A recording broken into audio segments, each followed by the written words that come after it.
Are you fat and overweight and struggle to get the weight down in your car? Like me? Fear not. This thing here might make your life much easier out on the racetrack. Let's get to it.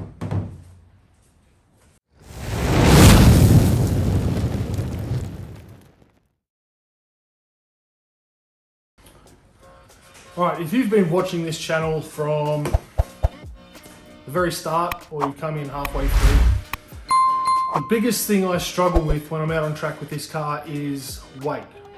Now, we have to come across the scales at the end of a race, car and driver combined, at 1,000 kilos or more. You can't be under the 1,000 kilos. Generally, the last couple of races out at Morgan Park, I've been coming across the scales anywhere from 180, anywhere up to 186, depending on how much fuel I run and how many iced coffees I've had leading up to that race meet. And so a bit of an effort just trying to reduce weight. Now, when I built this car, there's ways I could have easily saved weight by putting a different roll cage in, things like that. Roll cage is something I was non-negotiable. I really wanted a strong roll cage that would keep me safe. And if I took other people for a ride in the car, I wanted them to be just as safe as what I am. Now, people will say a smaller roll cage will do. That's fine, that's your personal preference. For me, I've got 2 kids and a wife I want to come home to at the end of the day. So I wanted to put the biggest, strongest roll cage in there that I possibly could within my budget. Other things, I could have put a fiberglass dash in there, which I may do in the future. That'll take some weight out of it, things like that. The wheels I run are really heavy. But one of the other things that I do is I run a full river HC20 motorsport battery. Now, it's been fantastic, okay? It's now at the stage where it's now starting to die. So last round, I actually had to jump start the car to get out on track. I was thankful the last race, there was a big accident and they pulled us up, red flagged it and pulled us up on the front straight and made us shut our engines off. And I was really concerned I wouldn't get this car started, and thankfully it fired straight back up and got me on the way. That being said, it is 7 kilos. Now, most people sit there and say, well, 7 kilos is pretty light for a motorsport battery, and you'd be right. It's an AGM battery that is quite light. But because it's starting to die, I thought I would invest in something a little bit special. A Deadweight Industries lithium battery. Now, this thing, 500 cranking amps, comes in at 2 kilos. So I'm shaving 5 kilos off my race weight. It is pretty much the same size as the full river battery, if not fractionally smaller. So I can still use the same mount that I use with the full river, but more powerful, longer lasting, and for the price you pay for this thing, I couldn't beat it. So I did a lot of research on lithium batteries, on which way to go, and there are multiple different options out there. Some of them are very, very expensive. You're talking anywhere close to $1,000 for a lithium battery. This one here from Deadweight Industries in Australia is $550. Now, I didn't pay that. I jumped online and I actually Googled this model, and it took me to Golby's Parts in Toowoomba, and they had one of these on sale, and they probably have a few more on there, for $340. So for 340 bucks, I got myself a new race battery, more cranking amps, and nice and light. I can literally hold this one hand, spin it around nice and easily. The full river comes in at about anywhere from $170 to $200. It has about 230 cranking amps, and it's just got that extra weight, which I'm trying to get out of the car. So going for a lithium battery is something that I really want to do. We've got it. Let's get it into the car.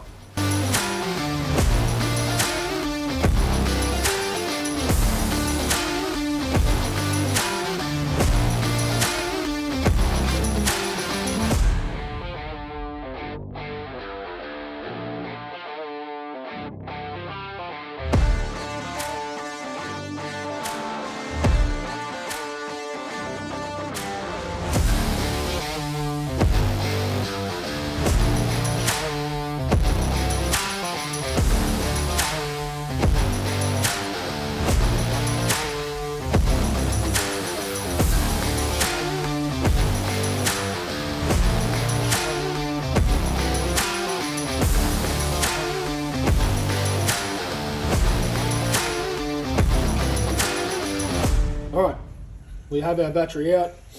This is the big Full River HC20 again, 230 cranking amps, 12 volts. Great battery, but extremely heavy with one hand. This is the Deadweight Industries, I think it's Touge 200, 12.8 volts. It is 500 cranking amps and actually smaller than the Full River, if you see there. So not as high width-wise, if we put them like that. Slightly thinner. All right. And then if we go pretty much the same width, if not a few mils difference. So this one, smaller packaging, more power, less weight. It should be a good little battery to use. So we'll get it set up. What I might do is I've got some high density foam. I might run a strip, because if you have a look at this, this is the bracket that I used, and that bolt's just in there permanently. This is the bracket I use for my battery with the Full River. It fits in nicely. This Full River battery fits in there nicely. But you'll see if I just slide this in, how easily and effortlessly this thing slides in there. We've got a bit of a gap under there. So I'll run some high density foam on the side, and even some, because there's a little bit of a gap beneath, I'll run some along the bottom, and get it mounted in the car just to take up that little bit of extra space, so we've it's not moving around, rolling around everywhere. And I can reuse this bracket here, because this bracket is awesome. All the drills are hold it, and it weighs next to nothing. So time to get some high density foam, run a strip up over there, and then throw it in the car. Alright, that is now in. So what we can do is now hook up this battery. Now I generally have an Anderson plug here for charging it, but I don't have a lithium charger just yet. So keep that off, and then we'll just hook up these two, positive and the negative, and then we'll see if this thing fires up. And I've got some specific little screws that I've got to use. And I think they're a little bit different size to the ones I used with the Full River. Let's have a look. Slightly smaller, so that's a good thing they sent me this. So we'll get this in now in a really awkward position.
Now, all right, so generally, when I went to go start this car previously, you'd have to push the kill switch, which would turn it on, turn the ignition on, and go to start it. And you have to keep pushing and pushing and pushing and pushing the starter, and it would have enough power in the battery to try to engage the starter motor, on the flywheel, but it didn't actually have enough power to actually kick it over.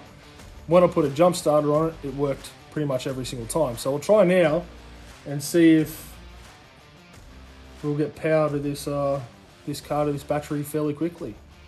All right, car's in neutral. Let's have a look. Come down here. Won't turn any of those switches on yet. Kill switch. Tighten up the other switch there. That's promising. The next part is where things got interesting.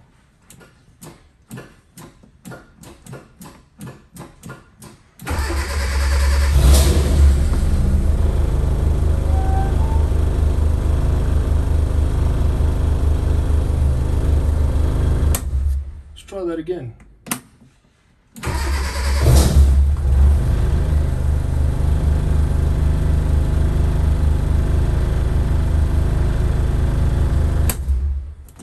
Kill switch. I think I just did also replace something on the fuel system to a new fuel line, so that may have been a problem getting it started.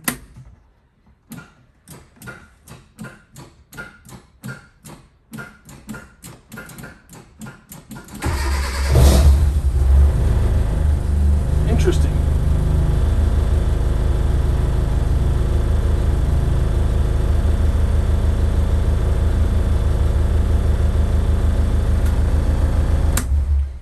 If I don't have, could be a grounding issue possibly. Because generally it all works.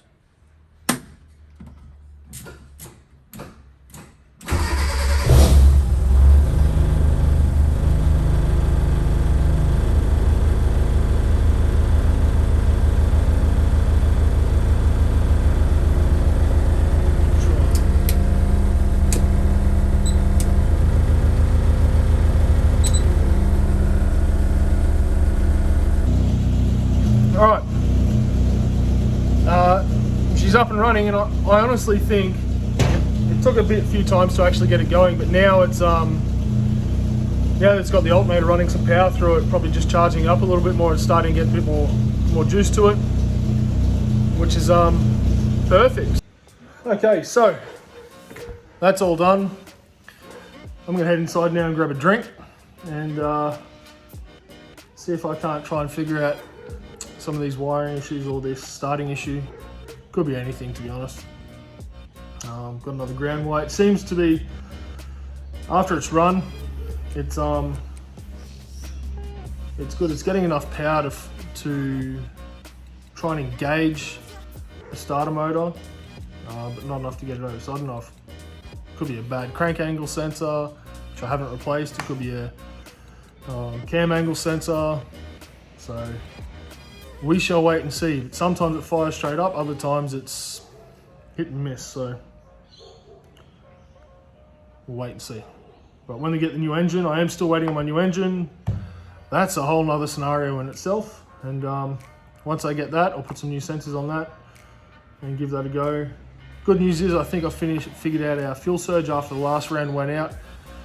I think it might have been either the O2 sensor or the map sensor just mucking around and being silly, because once I got that sorted, there was no surging in there. So once I got that figured out, that's good. So one by one, we're going to try and figure some things out. This car runs great. It's still a little bit overweight. That's why we put the lighter battery in there to help out. I'll throw some new plugs at it for the first round coming up this weekend. And then hopefully I've got some parts coming soon this week that'll make life a little bit easier in the handling department, so I'll wait and see. But that's about it. Should be good to go. New batteries in, lose 5 kilos off our race weight. The driver could lose a bunch of weight if he really wanted to because he's overweight. Me, I just need to, like I said, get off the iced coffees and the Pepsi Max, and we'll be good to go. So I think now is time to throw some wheels back on this thing, get it on all fours, and see how we go for this coming race meet. But it's looking like a race car. So we got wheels to go back on. I'm planning on getting another set of wheels, some lighter wheels. I run the Koyas at the moment.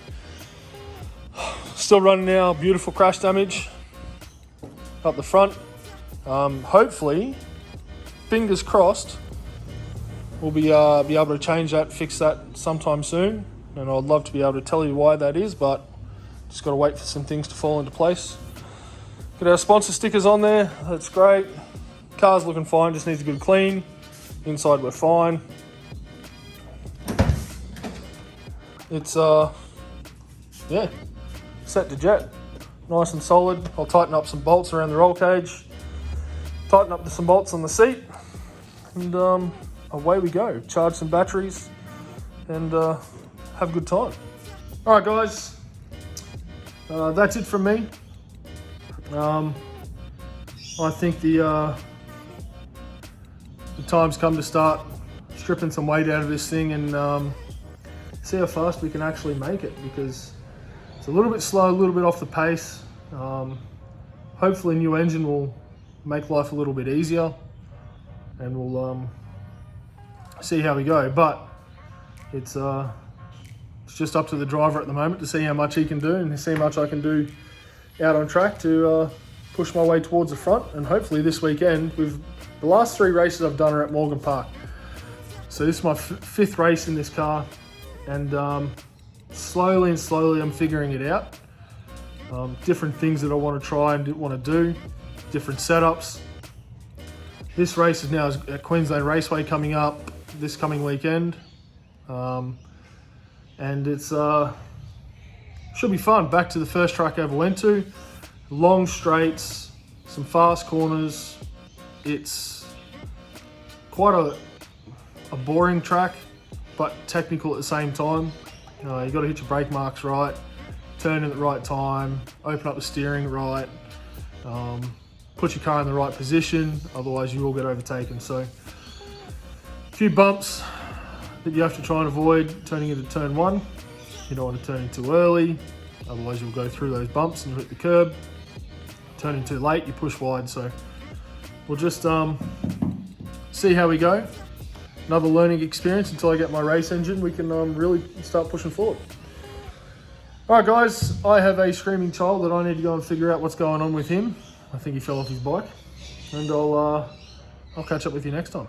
I'll see you later. Bye.